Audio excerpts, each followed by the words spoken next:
Hi guys, this is going to be a quick one, but I just need to get my thoughts out there. It's now 4:20 in the morning. I've just finished watching Summerslam and I just wanted to quickly summarise it. I've done a reaction to every match on the card, which we're going to have coming out in the next few days. But for now, just a quick reaction to the overall show. Absolutely brilliant. 10 out of 10. Probably the best Summerslam since 2002, in my opinion, way back in the day. It did really seem like a summertime mania. The size of it, the matches, every single match delivering, from Sami Zayn to Bron Breakker to LA Knight, Logan Paul. That match, brilliant. Some of the spots there were really good, but the questionable finish with Logan Paul's foot being under the rope, and then on the rope on the free count as well. So that's going to definitely play a part in them having a match at Survivor Series as like a rematch for Logan Paul. I think that's going to be brought up. Then you've got the Drew McIntyre, Seth Rollins, CM Punk situation going on. There was just a lot of back and forth between the three of them, weren't there? Phenomenal match. CM Punk looked great. Bit of a weak finish for him. But it made Drew McIntyre look strong, and he needed the win as well. But that sets them up for a triple threat at Survivor Series, which I'm a massive fan of. I think that entire feud, the entire story between the three of them, really having that disdain and hate for each other, I think can play on for years and years and years. Yeah, they might not be intertwined in a direct conflict storyline, but when they see each other backstage or they have interactions with each other, you just know they're not going to get on, which is it's a long existing storyline that can play on for years. I love it.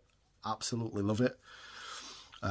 We've got Gunther taking the heavyweight title from Priest. That entire match was my favourite on the card. 100%, 10 out of 10. The match in general was just so hard hitting. The chops were just brutalising the chests. Absolutely brutal. The fact that they were bleeding as well, which was, I say a nice touch, but it was genuinely just skin splitting open. It was brutal to see. But the finish to that match was great, absolutely great. The fact that before the match you had the segment with Finn Balor backstage saying to Priest, when he was trying to apologise, "No, I'm sorry, but the Judgment Day comes first." That was a tell for me that something a bit more sinister was at play. And the way it played out with Dom and Liv and Rhea earlier on in the show, it just perfection. From that entire Judgment Day storyline now is one of the best things going on in professional wrestling, especially WWE. Now, the end of the show, pinnacle 10 out of 10. Like, the match itself, don't get me wrong, wasn't the best match. It wasn't the most entertaining match. The bits with just Solo and Cody in the ring, I don't think worked. It was a bit of a forced match, wasn't it? It always was. Never really what the fans wanted either. The fact that SmackDown's been a bit stale lately as well, in the fact that the shows are ending the same week in, week out. Now that changes.